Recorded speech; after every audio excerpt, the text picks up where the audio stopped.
Pak, saya mau cerita Bapak Ibu sekalian. Ini bagi pengalaman saja. Pengalaman macam-macam aneh-aneh selama 20 tahun ini jadi dokter, apalagi 15 tahun jadi dokter spesialis naturopati. Ya. Kemarin saya didatangi oleh seorang pasien ibu-ibu sakit diabetes. Tetapi yang membuat beliau datang ke klinik saya karena sudah banyak terjadi komplikasi. Salah satu komplikasi ini namanya gangren diabetik, Pak. Bapak Ibu tahu gangren diabetik itu apa? Luka, Pak. Ada luka membusuk. Jadi kalau ada di luar sana ada istilah diabetes basah ya. Sebetulnya itu bukan begitu cara pembedaan diabetes. Bukan tipe basah, tipe kering, itu tidak ada di dalam medis. Ya. Jadi ibu ini datang dengan kondisi yang sudah sangat lemah, Pak. Ya. Tubuhnya lemah, pakai kursi roda, kaki sebelah kanannya membusuk. Jadi waktu datang ke klinik saya itu jari kakinya sudah mulai copot satu-satu. Telapak kakinya bolong, membusuk, jarak 3 meter sudah tercium aroma tidak sedap. Datang di depan meja saya nangis-nangis. Dok, saya sudah pasrah. Sebentar lagi kaki saya mau diamputasi. Tapi terakhir saya minta tolong sama dokter. Apakah ada cara supaya kaki saya sembuh tanpa harus diamputasi? 8 bulan terakhir ini saya menderita, dok, gak bisa tidur. Ini menjelang malam itu cekok-cekok rasa kaki saya. Kaki saya ini sudah gak bisa, Bapak bisa bayangkan lah. Kalau kita ketusuk duri aja sakitnya kayak gimana. Nah ini lukanya menganga, Pak. Ya. Padahal sudah berobat dan sakit diabetesnya sudah 10 tahun. Dan ibu ini rutin minum obat. Saya tidak pernah minum obat selama 10 tahun. Tetapi kenapa, dok?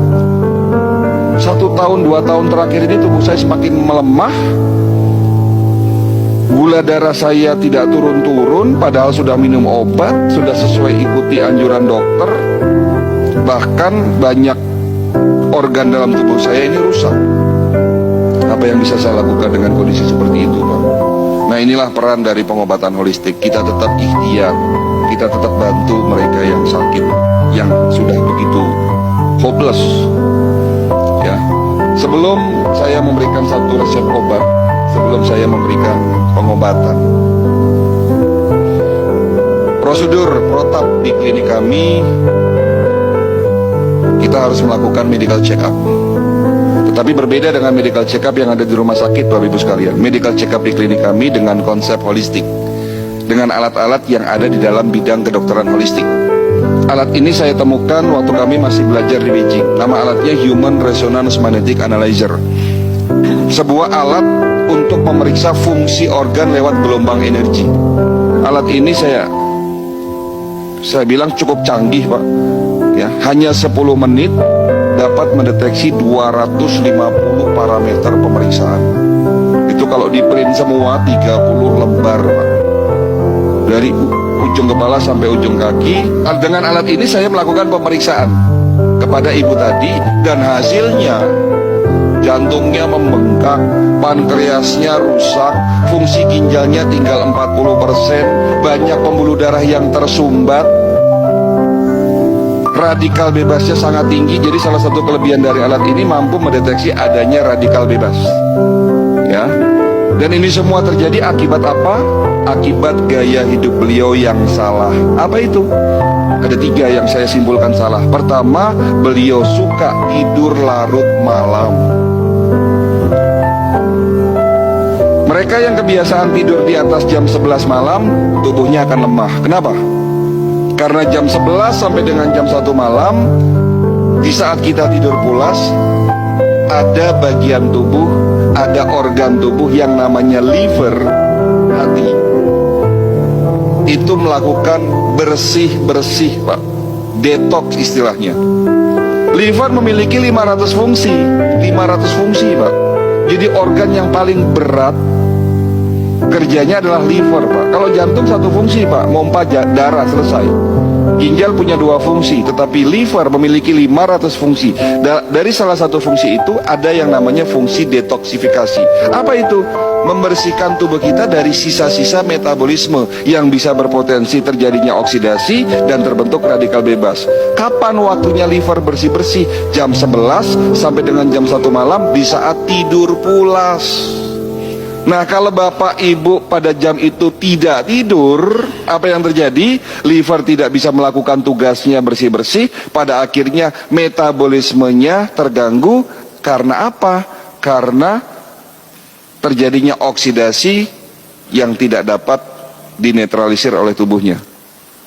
Jadi karena gaya hidupnya ini salah, sering tidur larut malam, ya lama-lama radikal bebas terbentuk. Gaya hidup kedua yang beliau akui salah, beliau suka makan malam. Nah, mereka yang kebiasaan makan kurang dari 4 jam sebelum tidur malam, apapun yang dimakan akan banyak menjadi sampah di dalam usus besarnya. Jika sampah terlalu banyak di dalam usus besar kita, berpotensi terjadinya oksidasi. Cerita oksidasi lagi. Dan jika oksidasi ini tidak diimbangi dengan antioksidan dan tidak dapat dinetralisir oleh tubuhnya, terbentuk yang namanya radikal bebas. Kan begitu ceritanya. Jadi mudaratnya lebih banyak daripada manfaatnya makan malam itu. Jadi kalau ditanya, dok, kalau sekali-sekali kita hajatan boleh nggak makan malam? Ya boleh, nama juga sekali-sekali. Tapi kalau ini dijadikan kebiasaan setiap hari makan malam, ini jadi masalah. Jadi itu gaya hidup kedua yang beliau akui salah. Yang ketiga, beliau tidak suka minum air putih. Apa yang salah dengan tidak minum air putih? Hati-hati, Pak. Bangun tidur, kita harus minum 1 gelas air putih. Setelah sholat subuh, minum segelas air putih. Karena air putih sebagai pembilas, penetralisir sampah di dalam tubuh kita. Jadi kesimpulan yang bisa kita dapatkan apa di sini?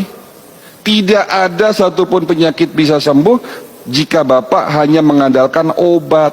Karena sesungguhnya kita sakit akibat gaya hidup kita yang salah. Berarti langkah pertama, step pertama sebelum tanya obat, sebelum Bapak minum obat, ya rubah dulu gaya hidup yang salah.